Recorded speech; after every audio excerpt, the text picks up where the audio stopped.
Hey guys, how's it going? Let's talk about people just do nothing big in Japan.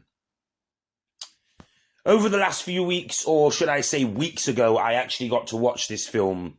And I'll explain in a second why it's taken me so long to be able to do this. And of course, guys, as I always say in these videos, this is not a review. This is a British fans retrospective thoughts and opinions. Although I'm not going to keep this spoiler free today because it's been long enough now for people to have gone out and seen this film.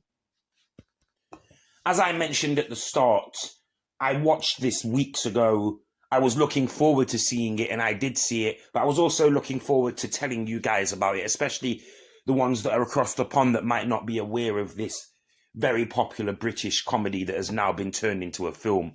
I know a lot of you liked The Office, and you liked Shameless, and you liked The In-Betweeners. This is basically the next step, but it's more of an urban look at what people in Britain may or may have not been like maybe 20 years ago.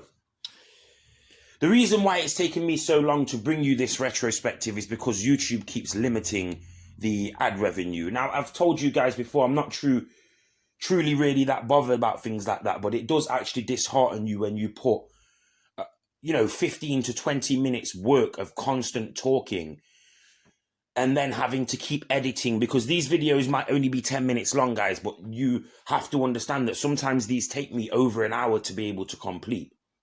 If I make a complete mess up of my words, I will start again. And unless you do it in little bursts, that's why a lot of these YouTube creators do it in bursts of speech rather than doing it in one whole block, because it's hard to keep speaking without making a mistake along the way. But either way, we are 2 minutes into this and we haven't really mentioned anything about People Just Do Nothing, apart from me saying what kind of comedy it's like. People Just Do Nothing, like I said before, is a very popular British comedy that started off as a web series that was a parody of a documentary that came out about 15 or 20 years ago. It was about 2004 the documentary came out. And the documentary was called Tower Block Dreams, and it was about some up-and-coming promoters and DJs, MCs, the rappers of the UK. And it was quite eye-opening. It was a little bit outdated because they'd filmed it maybe 2002, 2003, when the garage scene, the UK garage scene that this is all set around, had started to die down. And then it came out and we seen it.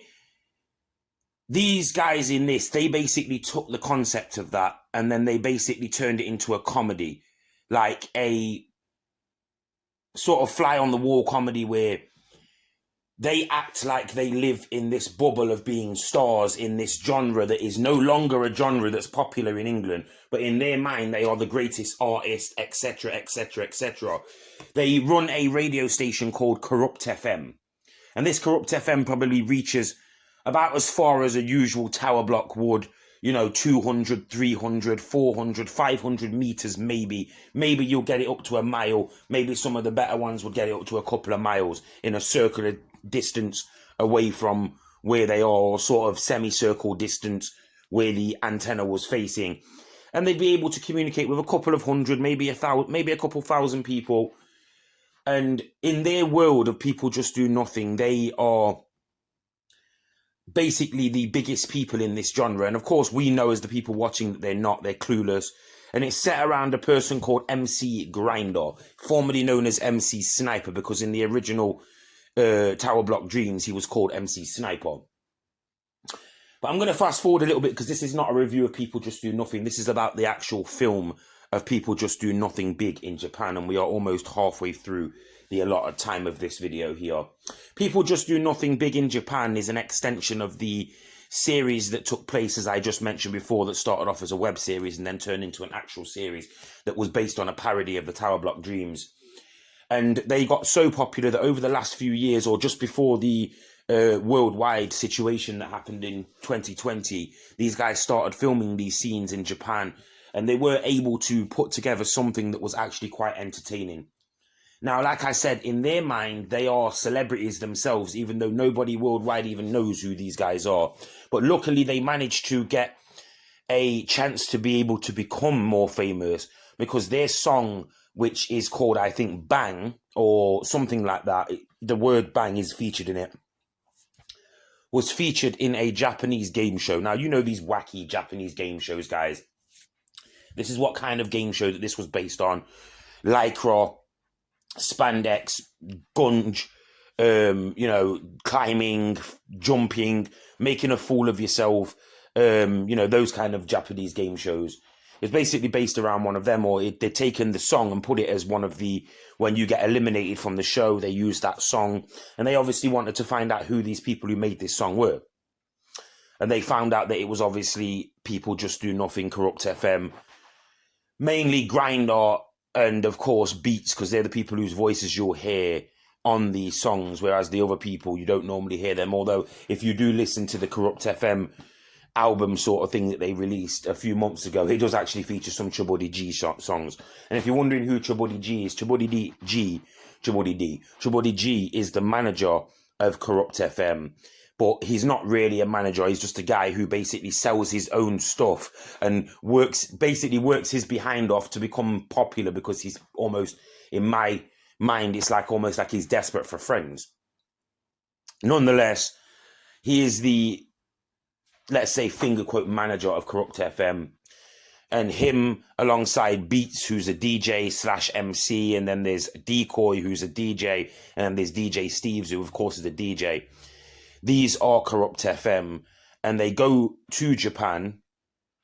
And of course, in their mind, they think they're going out there because they're going to become stars. And it's obvious from the very start that it's the song that's more popular than the group. The Japanese producers of this television show, they don't care who these guys are. It's the voice that they want, yeah?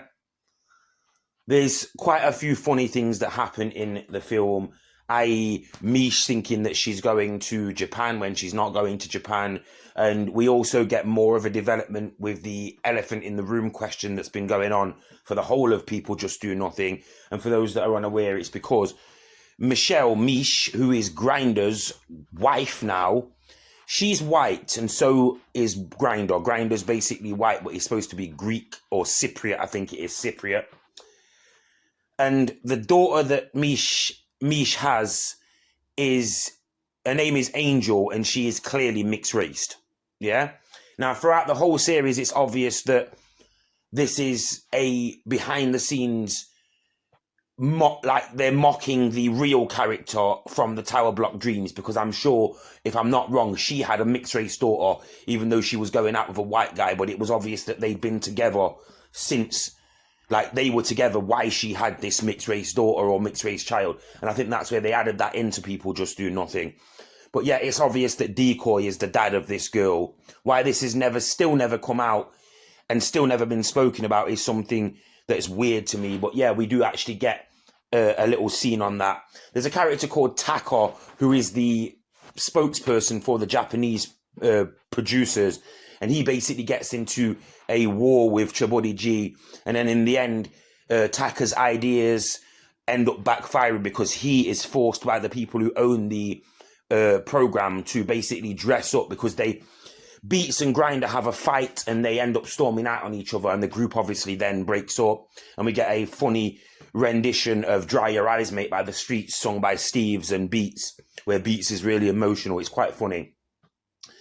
And then they split up. They put Grinder through quite a lot of like funny things that you just wouldn't do. And he knows in the end he's getting mugged off, and he ends up running off and going back to the lads. And they have a big reunion where they end up getting drunk in this Japanese karaoke bar. And that's basically their performance. Why on the actual stage where the concert was supposed to take place, where they were supposed to perform, it's basically Taka dressed in a suit along with other people and backstage dancers dressed in suits, and it doesn't go down very well. It's not a good idea. It turns out that they were wrong to even have this idea.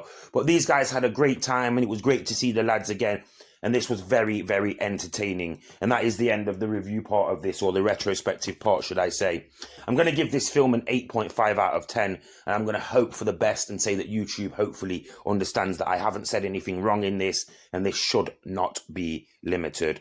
I recommend this, guys, even if you don't go to the cinema to watch it, try and find it online. Please like, share, subscribe, and stay tuned for more.